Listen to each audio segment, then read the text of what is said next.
Vamos a considerar el tema, un tema que para nosotros, a nuestra sociedad moderna, no es un tema muy agradable, que tiene que ver con la sangre, ¿verdad? El rastro de sangre, siempre que hablamos de la sangre es algo que por lo general tiene un sentido negativo, ¿verdad?, en nuestra sociedad sobre la sangre, pero tenemos que entender lo que la Biblia verdaderamente enseña sobre la sangre, porque no siempre tiene que ser algo negativo, ¿verdad?, la sangre, puesto que fíjense como el pasaje de Hebreos 9:22 dice, y sin derramamiento de sangre no hay perdón, no hay perdón. Entonces tenemos que entender de dónde viene esta idea, ¿verdad?, de que es algo bueno, de que es algo positivo, no algo negativo, ¿verdad?, el derramamiento de sangre. Porque ahí dice, sin derramamiento de sangre no hay perdón, Hebreos 9:22, ¿verdad? A ver, déjame ver, porque agarré otro mensaje y ese no es el que les voy a predicar.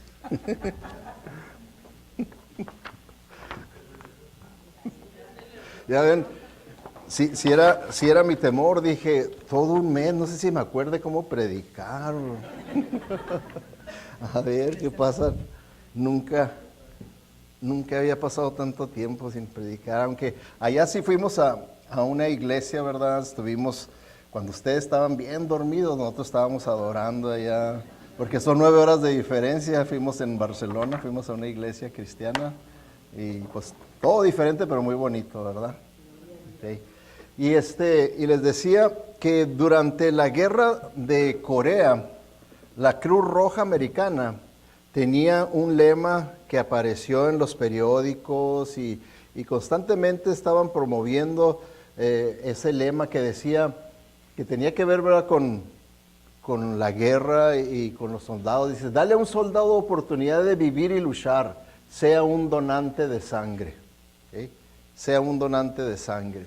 Entonces, cuando lo vemos desde esa perspectiva, ¿verdad?, sea un donante de sangre, pues verdad que no lo vemos como negativo, al contrario, porque dicen, ¿verdad?, que la gran mayoría de los habitantes, los ciudadanos de Estados Unidos, donaron sangre durante esa guerra, que hubo hasta depósitos, bancos de sangre llenos de sangre, ¿verdad? Entonces fue algo bueno, ¿verdad?, cuando ve uno de esa perspectiva, y eso es lo que Jesucristo hizo por nosotros en la cruz, ¿verdad? Cuando vemos la sangre desde la perspectiva del propósito que tenía el derramamiento de sangre de Jesucristo a favor de nosotros, pues sabemos que es algo bueno, ¿verdad? Porque a través de su sangre derramada, Él nos dio a todos también una oportunidad de vivir, ¿verdad?, en tiempo y en la eternidad, de vivir verdaderamente, vivir una vida que valga la pena aquí en la tierra y una vida eterna allá en la presencia del Señor. Y todo fue por su sangre.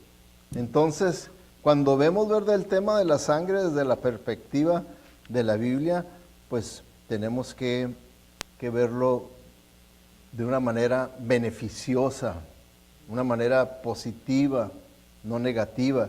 Y esto lo vemos claramente en el signo de la fe cristiana. Sabemos que en la historia que nos narra la Biblia, la historia de la humanidad, hay muchos eventos trascendentales, importantes.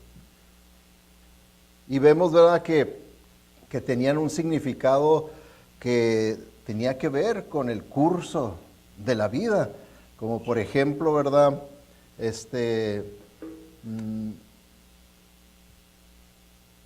vemos que este rastro de sangre, que ese es el título del mensaje, este rastro de sangre que vemos aquí, lo vemos todo a través de la historia del Antiguo Testamento, del Nuevo Testamento, y hasta en la historia secular, historia que no está en la Biblia, historia secular, ahí vemos también el rastro de sangre.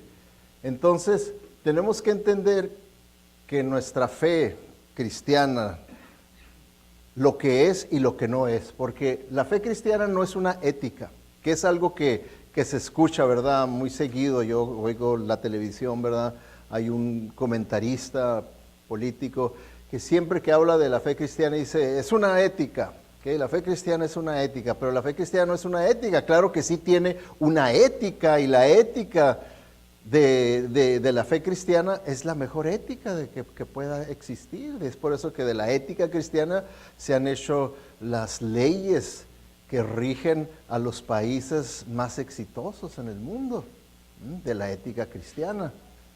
Pero la fe cristiana no es una ética, así nada más por decir que es una ética, tampoco es una teología, aunque sabemos que es la mejor teología. La palabra teología quiere decir el estudio acerca de Dios. Teo, Dios, logía, estudio.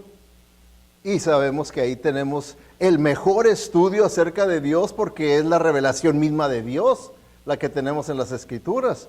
Pero la religión cristiana, el cristianismo, nuestra fe, no es una teología, ¿verdad? Ni tampoco es un medio de reforma.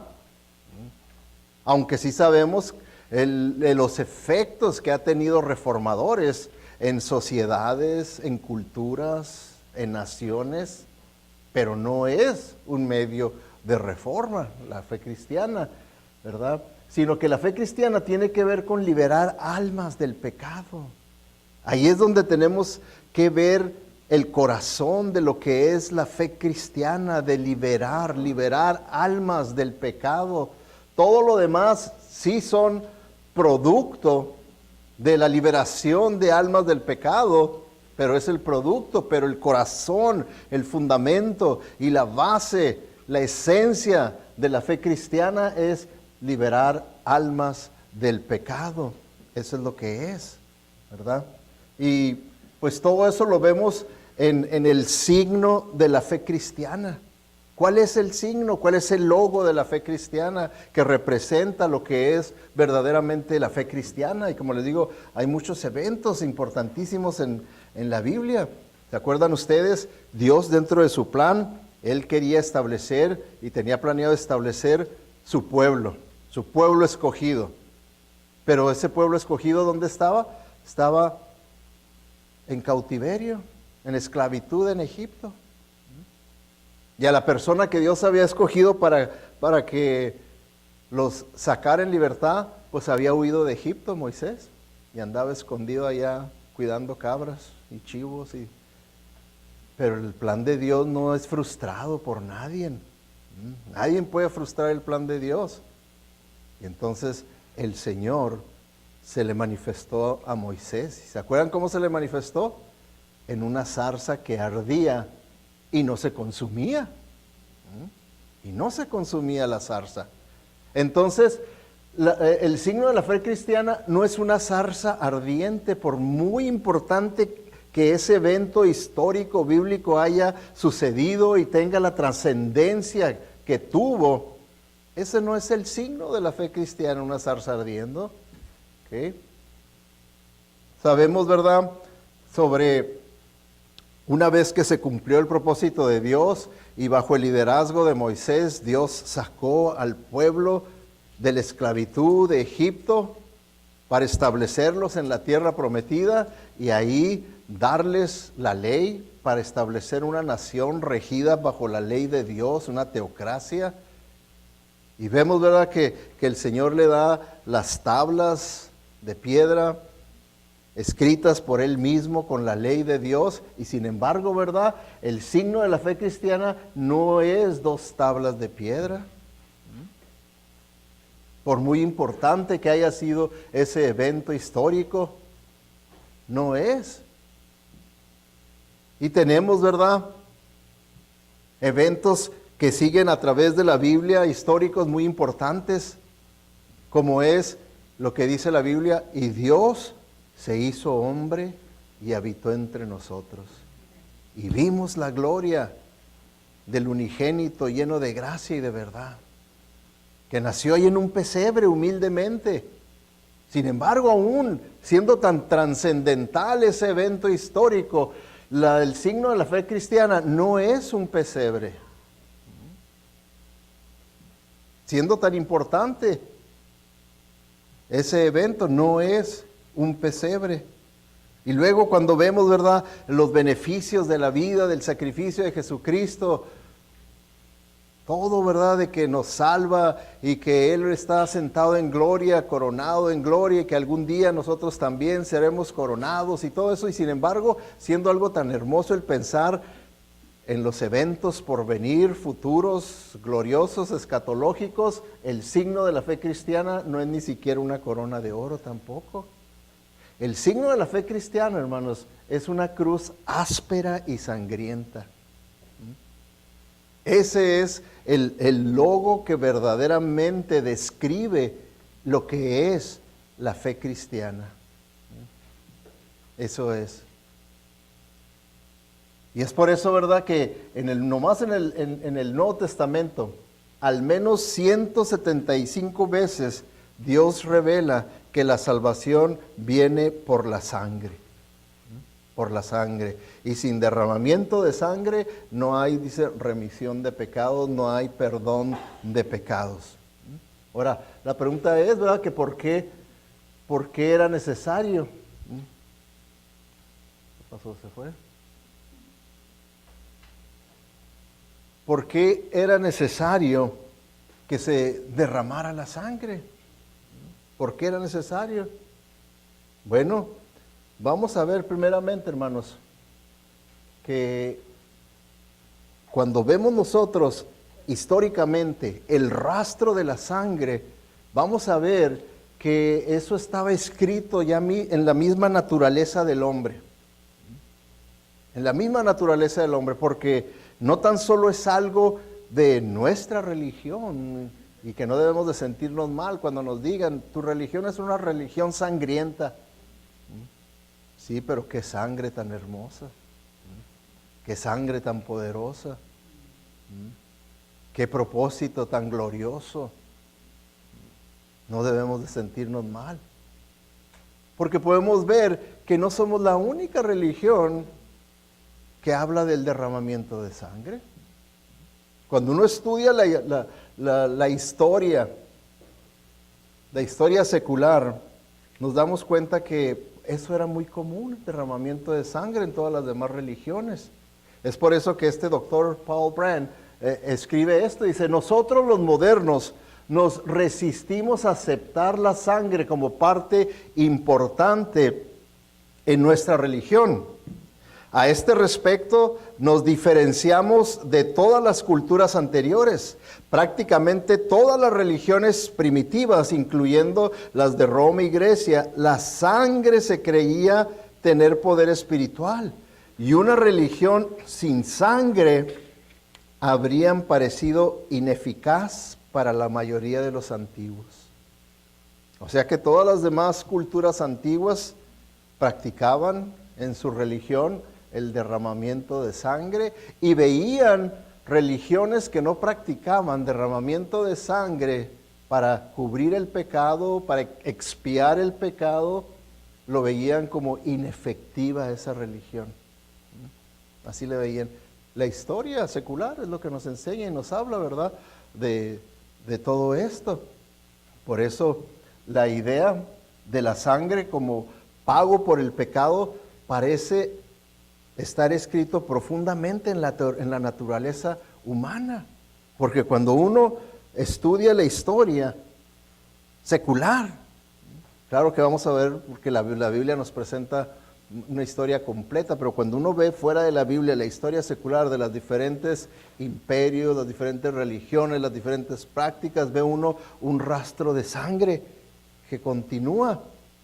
Porque en la antigua Tracia, en Persia, Egipto, la Escitia, así como Grecia y Roma, sacrificios de sangre se practicaban libremente. Era una costumbre de su religión, era parte de su religión. También en Sajonia, ¿verdad?, tan tarde como el 785 fue necesario prohibir el derramamiento de sangre humana. De sangre humana. ¿Por qué? Porque se tenía esa idea de que si la sangre de animales era espiritual, era beneficiosa para expiar el pecado del hombre, ¿cuánto más la sangre humana? Esa era la lógica que se usaba. Ahora, no vayamos tan lejos. nuestros antepasados, los aztecas, ¿verdad? En el siglo XII, tenían una civilización floreciente. En México no creen que eran unos salvajes, ¿no? Y nada menos que 20,000 seres humanos cada año eran sacrificados en los altares ahí en México. 20,000 seres humanos. Sacrificio, ¿por qué? Porque se tenía esa idea que todavía era más efectivo para apaciguar a los dioses, para convencer a los dioses, para del pecado de las personas, sacrificar sangre inocente. Y por eso que mucho del sacrificio eran niños, bebés. Tanto en el paganismo, en las tierras bíblicas, se sacrificaba a Moloch los bebés, porque se consideraba el derramar la sangre, el dar la vida de alguien inocente, pues podía cubrir mejor mis pecados y perdonarme más. Y era lo que hacían. Moloch era una estatua de metal y tenía sus manos así extendidas. No sé si han visto fotos. Y entonces había una escalera donde el sumo sacerdote venía con el bebé y Moloch, esa estatua enorme, estaba hueca y por atrás le ponían leña y quemaban, entonces se ponía el rojo vivo. Todos los actos de adoración eran en la noche para que se viera. ¿Se imaginan ustedes cómo se veía? Como una plancha ardiendo, ¿verdad? Se veía. Y entonces el sumo sacerdote venía y dejaba al bebé ahí en las manos de Moloch ardiendo. Nomás se oían los gritos de los bebés con vida siendo sacrificados, que era algo que Dios condenaba, ¿verdad? Pero el rastro de sangre lo encontramos a través de toda la historia de la humanidad. ¿No es algo único y exclusivo de la fe cristiana esto? Lo podemos ver. Ahora, tenemos nosotros que pensar y meditar, ¿dónde se originaron estas creencias y prácticas? ¿Se originan estas prácticas en un pasado mitológico desconocido? No, no es así, ¿verdad? ¿Fueron supersticiones que nomás por accidente sucedieron? ¿O había base válida para este tipo de prácticas que más tarde se corrompieron? O sea, son prácticas que decimos nosotros paganas. ¿Por qué? Porque corrompieron la práctica válida. Es algo que tenemos que pensar, meditar, para que nosotros veamos este rastro de sangre, desde dónde viene y cómo viene. Y en realidad, ¿verdad? Para nosotros la respuesta siempre vamos a encontrarla ¿en dónde? La palabra de Dios, en la Biblia. Ahí está la respuesta. Por eso, cuando vemos nosotros este rastro de sangre, y que lo vemos también en la Biblia, en realidad ese primer punto que vamos a ver es que todo eso era una sombra de lo porvenir. De acuerdo al libro de Hebreos, el libro de Hebreos nos habla de todo eso, ¿verdad? Que es por eso ese pasaje que usted, sin derramamiento de sangre, no hay perdón de pecados, está en Hebreos capítulo 9, y de eso es lo que habla, ¿verdad? El libro de Hebreos, del derramamiento de sangre, del sacrificio. ¿Okay? Entonces, esta práctica, hermanos, del derramamiento de sangre, vemos nosotros cuando vemos la historia que parece como si hubiera quedado escrita en el corazón, en la conciencia, en la mente del hombre, pero aún más vemos que está más claramente escrita en las páginas de la Biblia, en las páginas de la Escritura, porque la historia de la redención, de la salvación del hombre a través de la sangre comienza antes del inicio. ¿Verdad que hubo un momento en que todo se inició? En el momento de la creación. Dios siempre ha vivido en la eternidad. Y entonces dice que en Génesis 1:1, en el principio Dios creó los cielos y la tierra. Ese es el inicio, ¿verdad? Pero la historia de la redención, de la salvación por sangre, es antes que la creación de este universo. ¿Cómo está eso? Bueno, vamos a Apocalipsis y vamos a ver en el capítulo 13, versículo 8, dice: y adoraron a la bestia todos los que pertenecen a este mundo, aquellos cuyos nombres no estaban escritos en el libro de la vida, que pertenece al Cordero. Fíjense ahí lo que dice, que pertenece al Cordero, que fue sacrificado. ¿Cuándo? ¿Cuándo fue sacrificado el Cordero? Antes de la creación del mundo. O sea que a Dios no lo tomó por sorpresa la caída del hombre. De que haya dicho: ¿y ahora qué voy a hacer? El hombre cayó, ese no era mi plan. Ahora no lo tomó Dios por sorpresa, puesto que, como dice ahí, el derramamiento de sangre del Cordero ya estaba en la mente de Dios antes de la misma creación del hombre. Antes de la creación del hombre. Es por eso, hermanos, que el Calvario fue primero que la creación. Ahí el Calvario, el monte Calvario, fue donde Cristo fue crucificado. Y el Calvario fue primero que la creación en la mente de Dios. En la mente de Dios había un huerto de Getsemaní en el corazón de Dios mucho antes de que hubiera un jardín del Edén en la mente de Dios. ¿Se fijan? Para que entendamos ese rastro de sangre, ¿desde dónde comienza? ¿Desde dónde comienza? Desde antes de la creación de este mundo, de este universo. Ya en la mente de Dios ya había derramamiento de sangre. Para que entendamos, ¿verdad?, que no tenemos por qué avergonzarnos de tal acusación, sino que entendamos, ¿verdad?, el proceso histórico de este derramamiento de sangre. Por eso que la Biblia siempre habla de la mente de Dios, que está más allá y va más allá de nuestra mente, de lo que nosotros pensamos, de lo que nosotros creemos. Y es por eso que la Biblia principalmente nos reta a que nosotros vivamos por fe, por fe, por fe. No tanto por una lógica, por un entendimiento, porque hay muchas cosas que no podemos entender. ¿Cómo podemos entender simplemente esto, que el Calvario fue primero de la creación? Cuando vemos nosotros la historia, decimos: no, primero fue la creación y luego fue el Calvario. En nuestra lógica humana así es como lo vemos, pero en la mente de Dios dice: no, primero fue el Calvario y luego fue la creación. Entonces vemos, ¿verdad?, que la respuesta siempre está en la Biblia, en su palabra. ¿Ok? Pero es importante que vayamos de nuevo al jardín del Edén y veamos ahí el desarrollo del drama de la redención del hombre, el drama de cómo puede el hombre ser salvo. Porque vemos que nosotros vemos en la Biblia que Dios nos creó a su imagen y semejanza. Y ahí, ¿verdad?, creó a Adán y Eva, la primera pareja, en un hermoso paraíso. Y solo tenían una prohibición. ¿Cuál era esa prohibición?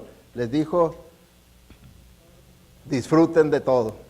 Nomás una cosa así, una cosa. De todos, ¿imaginan ustedes un jardín? No tenemos nosotros idea ni qué haya sido eso, ¿verdad? Son palabras nada más que tratan de expresar lo más hermoso que puedan ustedes ver. ¿Ok? Que pueda uno pensar. Entonces, lo hermoso que era la primera creación de Dios donde no había pecado. Como para decirles: gócense en todo esto, en el 99.9 de todo lo que ya ha creado. Solamente esa, una milésima, ahí sí nomás no la toquen. ¿Okay?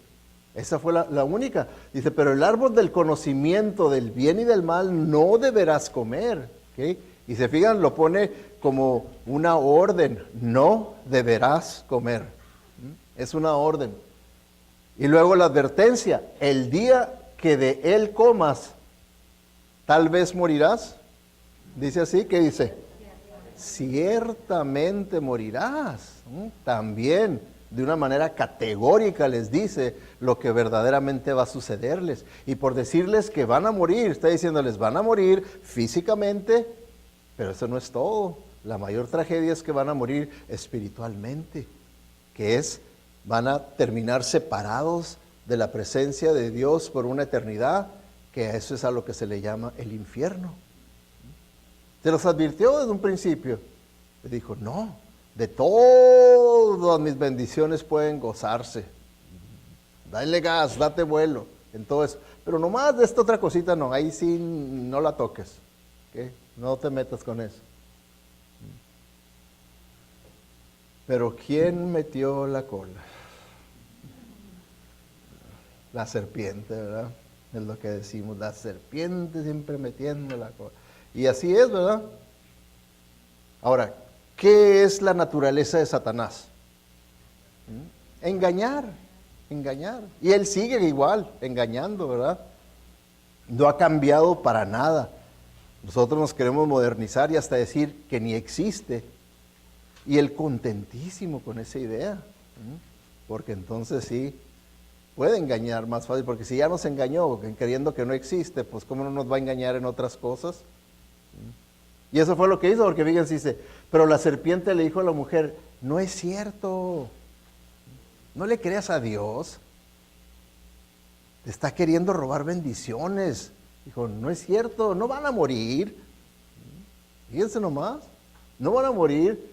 Dios sabe muy bien, fíjense lo que le está diciendo, Dios trae malicia, porque Él sabe muy bien que cuando coman de ese árbol, se les abrirán los ojos y llegarán a ser como Dios, conocedores del bien y del mal.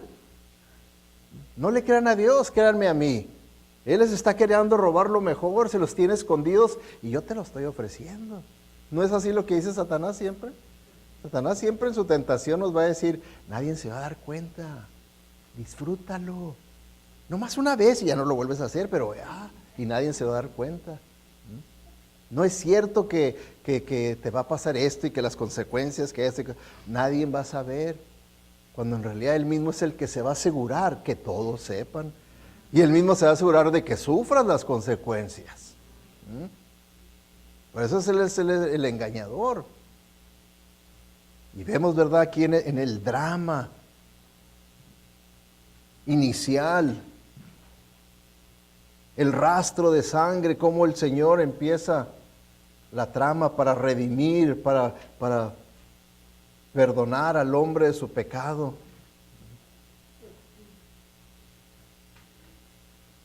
¿Qué fue lo que pasó? Cayeron, ¿y qué fue? ¿Se convirtieron igual a Dios? No, dice la Escritura, en ese momento se les abrieron los ojos, sí, y tomaron conciencia de su desnudez. Tomaron conciencia ahora que son pecadores. Por eso, para cubrirse, entretejieron hojas de higuera. El que trata a uno a sí mismo por sus propios medios de quererse cubrir ante Dios su pecado. Cubrir su pecado por sus propios medios. Eso fue lo único que sucedió. No pasó nada de lo que Satanás les había prometido. Nada. ¿Y qué fue? Versículo 8. Cuando el día comenzó a refrescar, oyeron el hombre y la mujer que Dios, el Señor, andaba recorriendo el jardín. Entonces corrieron a buscarlo. ¿Sí? No. A esconderse entre los árboles para que Dios no los viera. Qué bonito resultado, ¿verdad? Se acabó la intimidad con Dios. Se acabó el de caminar con Dios ahí en el jardín, el de pasar tiempo en comunión con Él. Se acabó, ahora era, córrele y escóndete. Escóndete de Dios. Por el pecado. Por el pecado. ¿Verdad? En lugar de llegar a ser como Dios, así como Satanás se los había prometido, se enteraron de que se convirtieron en pecadores, separados de Dios. Entonces, ahora ellos tenían miedo de Dios. ¿Okay? Ellos ya no tenían amistad con Dios, ahora tenían miedo de Dios. miedo de Dios. Ahora, Dios les había dicho, ¿se acuerdan lo que el Señor les advirtió? Que el día de que ellos comieran de esa fruta prohibida del árbol del bien y del mal, iban a morir. Entonces, ¿qué podía hacer Dios ahora ya que ellos habían caído? En lugar de matar al hombre, a quien Dios amaba, Dios mató un animal e hizo vestidos de piel, dice ahí la Escritura, para cubrir la desnudez de Adán y Eva, para cubrirlos de su pecado, de su conciencia pecaminosa. El drama de la salvación del hombre, de la redención, había comenzado en ese momento cuando Él les dice, y el Señor Dios hizo ropa de pieles de animales para Adán y su esposa. Entonces, si el Señor hizo ropa de pieles de animales, ¿qué tuvo que hacer con los animales? Sacrificarlos. Sacrificarlos. Entonces, aquí en el rastro de sangre, ¿quién fue el primero que derramó sangre para cubrir el pecado del hombre? ¿Quién fue el primero? Dios mismo. Ya estaba en su mente antes de la creación y luego en el principio de la creación Él mismo fue el que lo inició. Él mismo fue el que lo inició. Por primera vez vemos aquí que la sangre fue derramada para cubrir el pecado del hombre. Y un patrón comienza a emerger aquí en las Escrituras, que es el que nos presenta el escritor de Hebreos, y sin derramamiento de sangre no hay perdón de pecado. Y por perdón de pecado, ¿verdad? Les voy a enseñar la amplificación, ¿verdad? Que es una paráfrasis. Una paráfrasis va más allá de una traducción, sino que nos da en paréntesis el significado de la palabra. Y esto es lo que dice, y sin derramamiento de sangre no hay perdón. Y por eso quiere decir, no hay liberación del pecado, no hay liberación de la culpa del pecado, no hay cancelación del castigo que merece el pecado. Todo eso no hay sin derramamiento de sangre. Ese es el principio bíblico que Dios estableció desde antes de la creación del mundo y que Él mismo lo llevó a cabo en los primeros seres humanos que pecaron en Adán y Eva. Él fue el primero en hacer eso. Y es por eso ahora que vemos nosotros este rastro de sangre que continúa. Por ejemplo, sabemos la historia de la primera familia, ¿no? Los hijos de Adán y Eva, Caín y Abel. Como ellos, era algo que ya sabían, ¿verdad? La importancia de la adoración a Dios. Y vemos, ¿verdad?, que Caín vino a adorar a Dios de una manera aceptable o inaceptable para Dios. Inaceptable. Y Abel vino a adorar a Dios de una manera aceptable. ¿Por qué? Porque Caín lo hizo a su manera. Como hoy en día las personas dicen, no, yo puedo adorar como yo quiera, como yo lo sienta. Yo no necesito ir a la iglesia, yo no necesito esto. Yo tengo comunión con Dios, y o sea, a su manera de ellos. No quieren seguir lo que diga la Biblia, no quieren seguir las instrucciones escriturales, las bíblicas, no quieren seguir eso, sino ellos quieren hacerlo a su manera. Eso era el estilo de Caín, a su manera. ¿Okay? Y Abel lo hizo a la manera de Dios, que era con derramamiento de sangre. Él sí llevó un animal para derramar sangre, para cubrir sus pecados. Mientras que Abel dijo, no, aquí yo traigo unas buenas verduras, unas frutas, unos plátanos, y esto es lo que le presenta a Dios, y mientras yo lo haga así, sinceramente, ¿qué tiene? Dios tiene que aceptarlo, o sea, a mi manera. Dios se tiene que someter a mi manera, no yo someterme a la manera de Dios. Y de eso existe, continúa. Mucha gente todavía adorando al estilo de Caín. Una adoración que no es aceptable. Tiene que ser a la manera de Dios, no a la manera del hombre, a la manera de Caín.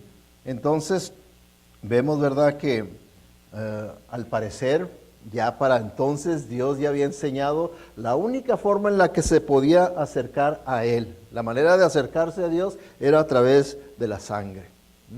Tú querías expiar tu pecado, tú querías que tu pecado fuera cubierto, perdonado, tenía que haber derramamiento de sangre. ¿Ok? Entonces vemos que ese patrón de que sin derramamiento de sangre no hay perdón de pecados, continúa ahí. Lo comenzó Dios y ahora se lo enseñó Dios a los hombres para que en adoración lo hicieran de esa manera. Vemos aquí que Abel lo hace correctamente, Caín no lo hace correctamente. Luego vemos, ¿verdad?, más adelante en la historia, la Pascua. ¿Sí saben ustedes la Pascua, verdad? Cuando el pueblo de Israel estaba listo para salir de Egipto, la última plaga que Dios traería a Egipto, que haría posible la liberación de su pueblo de la esclavitud, era lo que se conoce como la Pascua, cuando Dios les dijo, cada familia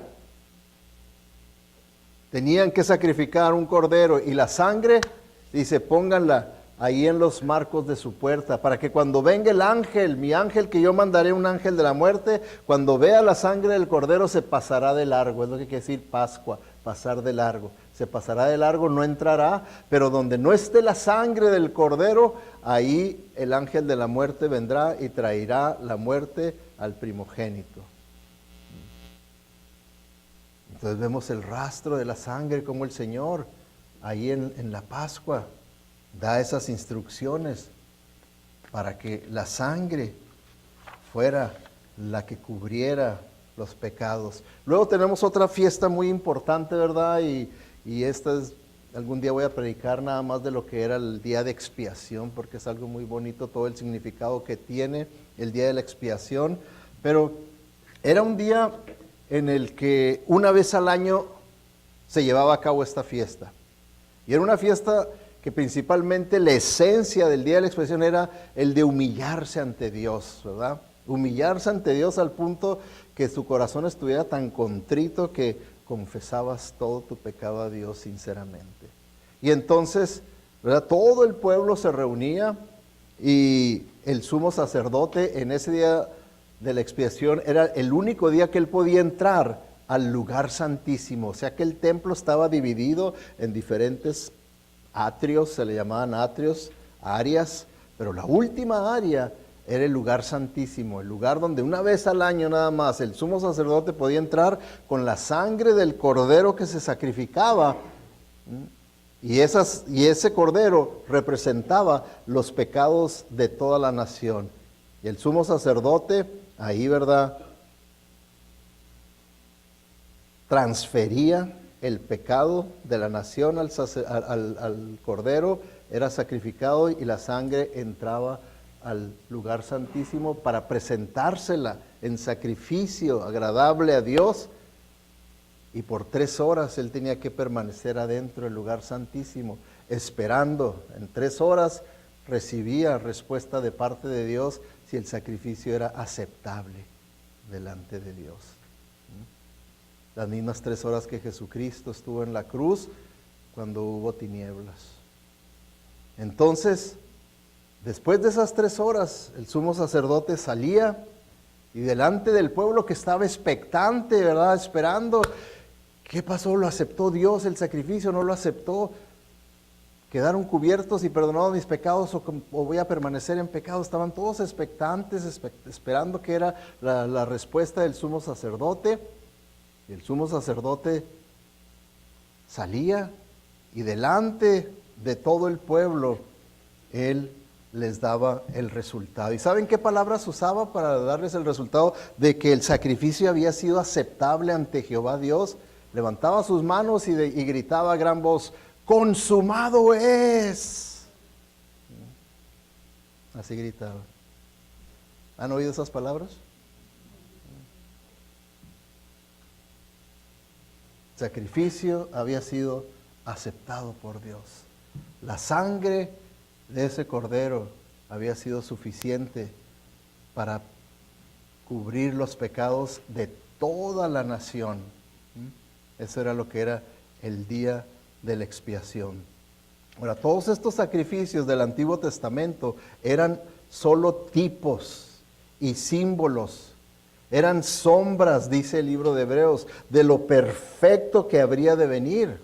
O sea que eran en preparación para el gran sacrificio de Jesucristo, que era el cumplimiento de todos estos simbolismos. Y el patrón está claro.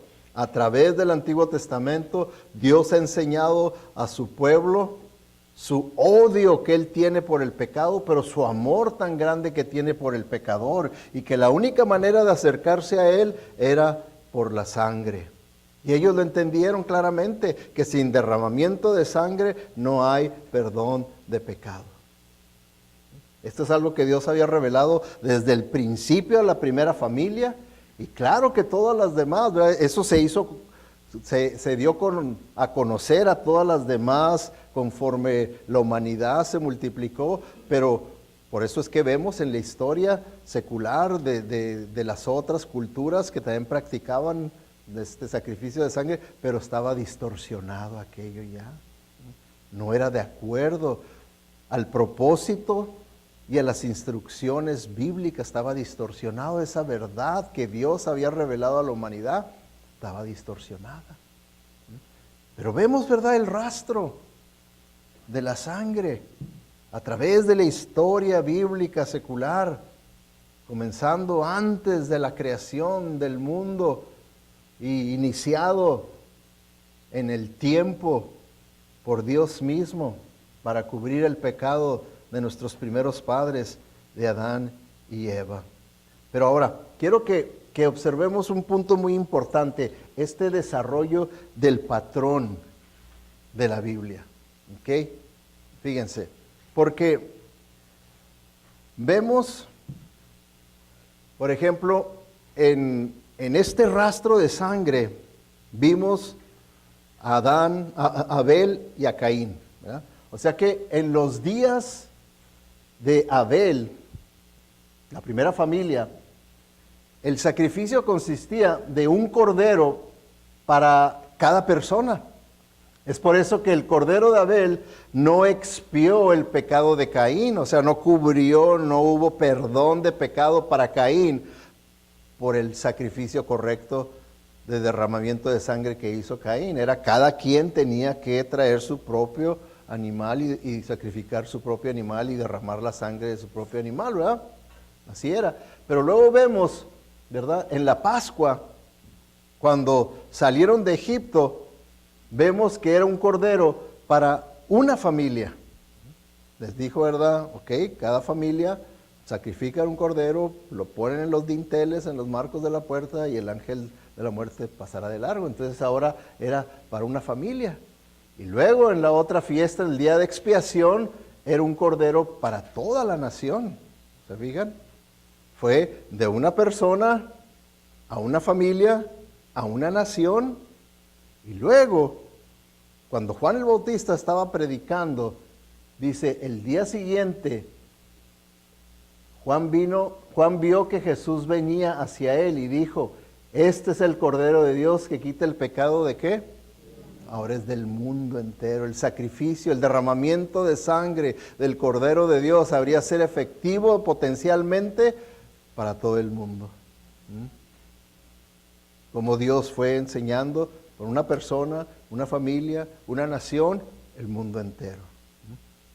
Y eso es lo que es el mensaje del libro de Hebreos, que el sacrificio de Jesucristo es final y mucho más efectivo que todos los sacrificios del Antiguo Testamento.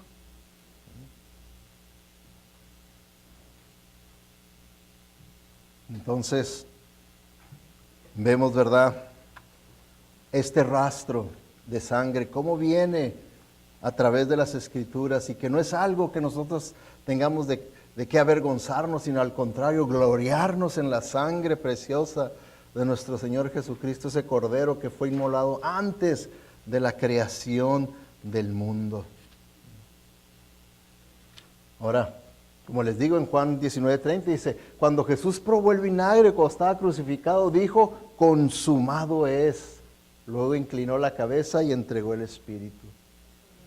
Dijo, mi sacrificio ha sido aceptable ante los ojos de mi Padre. Y era un sacrificio para todo el mundo, aceptable. No era para una persona, no era para una familia, no era para una nación, era para todo el mundo, a todo aquel que cree en Él, que no se pierda, mas tenga vida eterna. Entonces, dice ahí en Romanos 3:25, dice, pues Dios ofreció a Jesús como el sacrificio por el pecado. Las personas son declaradas justas, o sea, correctas ante Dios, a los ojos de Dios, cuando creen que Jesús sacrificó su vida al derramar su sangre.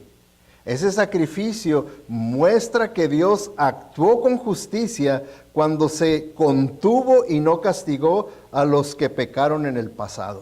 O sea, lo que el apóstol Pablo está diciendo aquí era algo que tal vez le preguntaban a él, ¿verdad? Porque él está viviendo ahí en la mitad de los eventos históricos. Él está inaugurando el Nuevo Testamento y está diciéndoles todo lo del Antiguo Testamento, esas sombras, esos simbolismos, esos tipos fueron ya cumplidos por Jesucristo y empieza. Entonces lo más seguro es que dicen, bueno, si entonces ahora somos salvos por la sangre de Jesucristo, ¿qué con los otros pasados? Cuando Cristo todavía no era sacrificado. Si todavía el Mesías no había derramado su sangre para la remisión de los pecados, ¿qué de los que murieron antes de Cristo? Y lo que el apóstol Pablo, ¿verdad?, explica es lo que enseña la Biblia, ¿verdad? Que la manera pues más práctica que lo podemos nosotros entender es que los de antes de Cristo, ellos fueron salvos, ¿sí? Igual como Abraham, por la fe, dice la Biblia que Abraham creyó y esa le fue contada por justicia, por estar en correcta relación con Dios. Pero esa salvación para ellos se les fue dada a crédito. Es como cuando usted compra algo a crédito, ¿tiene usted el dinero? No, ¿verdad? Sino que usted lo va a pagar en el futuro. Así también ellos. El pago de su salvación iba a ser pagado en el futuro. Ahora, ¿cómo fuimos salvos nosotros ahora acá en estos tiempos? Por débito. Porque ya estaba consumado, ¿verdad? Ya estaba hecho. O sea que el dinero ya estaba depositado en el banco y ahora nosotros nomás lo sacamos a débito. A ellos fue a crédito y nosotros a débito. ¿Me entienden? Que eso es en pocas palabras lo que está el apóstol Pablo explicándoles, ¿verdad? De que el sacrificio de Jesucristo y su sangre derramada fue suficiente y poderosa para poder abarcar a todos antes y después de Cristo. A todos. El pecado de todo el mundo. Pecado de todo el mundo. Colosenses 1:20 dice, y por medio de Él, de Jesucristo, reconciliar consigo todas las cosas, tanto las que están en la tierra como las que están en el cielo, haciendo la paz mediante la sangre que derramó en la cruz. ¿Okay? Ahora, este es un versículo que está diciendo mucho, ¿verdad? Está haciendo ver que la sangre que Jesucristo derramó en la cruz es tan efectiva que tiene la efectividad para arreglar todo. Todo. Les voy a enseñar la traducción de la amplificación, ¿verdad? De la que se le llama el mensaje. En inglés se llama The Message y es una amplificación de ese versículo, que esto es lo que da la idea en el original. Dice, no solo eso, sino que todos los pedazos rotos y dislocados del universo, de las personas, las cosas, los animales y átomos, que sean correctamente arreglados y encajen en armonía, todo a causa de su muerte, su sangre que fue derramada en la cruz. Está diciendo que todo lo que afectó el pecado a la naturaleza, a todos los planetas, a toda la naturaleza en todos sus sentidos, al hombre, a los animales, todo, dice, la sangre de Jesucristo lo va a arreglar todo. Lo poderoso, ¿verdad?, de la sangre de Jesucristo. Es lo único que va a venir arreglando todo lo que el pecado descompuso. Y por último, hermanos, pues la muerte, el derramamiento de sangre de Jesucristo tiene como propósito práctico también el que nosotros muramos. Por eso dice en Gálatas 6:14, en cuanto a mí, jamás se me ocurra jactarme de otra cosa sino de la cruz de nuestro Señor Jesucristo, por quien el mundo ha sido crucificado para mí y yo para el mundo. Ese es el propósito final que tiene ese sacrificio que fue hecho antes de la creación del mundo. Era para que nosotros ya no vivamos para el mundo, para que el mundo no tenga control sobre nosotros, sino que ahora vivamos para Cristo. No nos queda más que hacer la pregunta: ¿qué de usted? ¿Ha sido usted limpiado con la sangre de Jesucristo? ¿O ha estado confiando únicamente en religión, en alguna religión? ¿Ha confiado únicamente en iglesia o en buenas obras, en un buen comportamiento?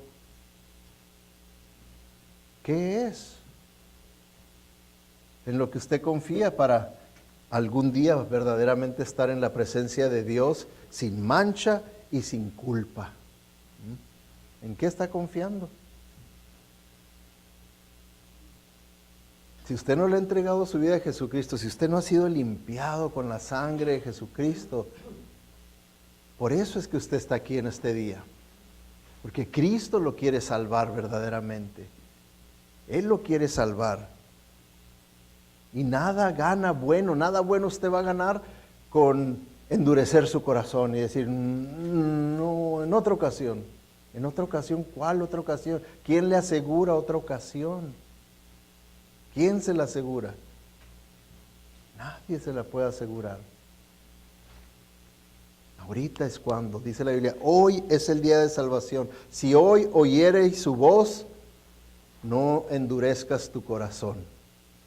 Hoy tienes que entregarle tu vida a Cristo, porque hoy el Señor te está llamando de una manera muy especial, muy especial. Vamos a orar, vamos a inclinar nuestro rostro. Y si este mensaje fue para usted, es porque el Señor sabía que usted necesita perdón de pecados, salvación, vida eterna, pero por el medio correcto, la sangre de Jesucristo. Y hoy usted puede ir a Dios en oración y decirle, Dios, perdóname.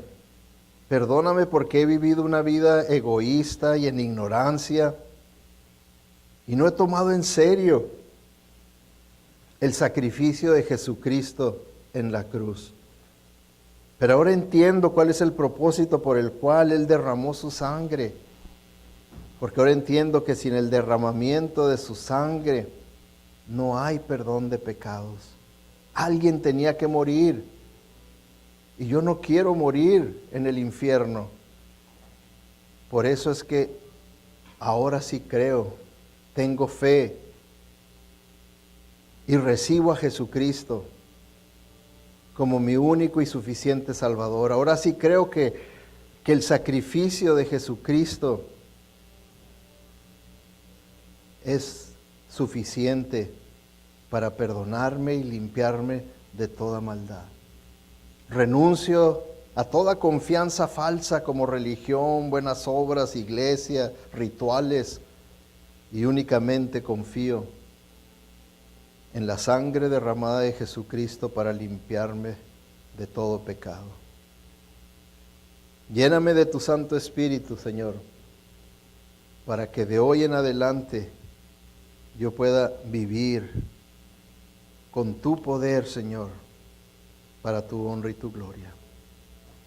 Así en oración, todos en oración. Si alguien hizo esta oración de arrepentimiento para con Dios y fe para con Jesucristo, para su acto sacrificial, ahí, si usted hizo esta oración, levante su mano en alto en señal de que sí, yo quiero comenzar una vida nueva con Jesucristo como mi Salvador y Señor. Levante su mano y la baja si usted acaba de hacer esta oración. ¿Habrá alguien?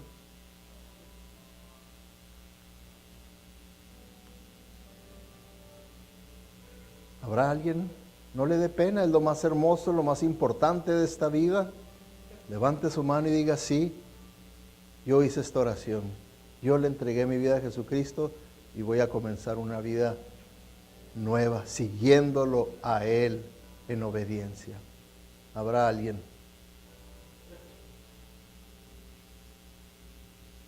Padre Celestial, te damos gracias, Señor, porque tú eres bueno con nosotros y tú eres paciente con nosotros.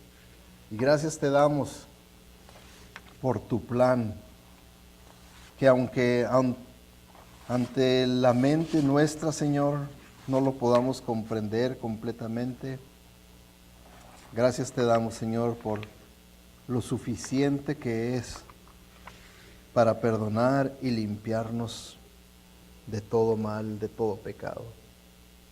Señor, que ahora nosotros no perdamos el tiempo que tú nos das aquí en la tierra, Señor, sino que lo aprovechemos compartiendo este mensaje sin ninguna pena, sin ningún temor, sin ninguna vergüenza, ante aquellas personas que tú has puesto en nuestra vida, Señor, nuestros oicos.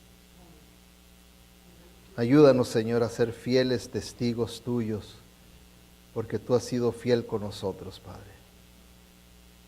Y gracias te damos, porque tú has prometido estar con nosotros todos los días hasta el fin de este mundo. Y en el nombre de Cristo Jesús te lo pedimos, para su honra y su gloria. Amén.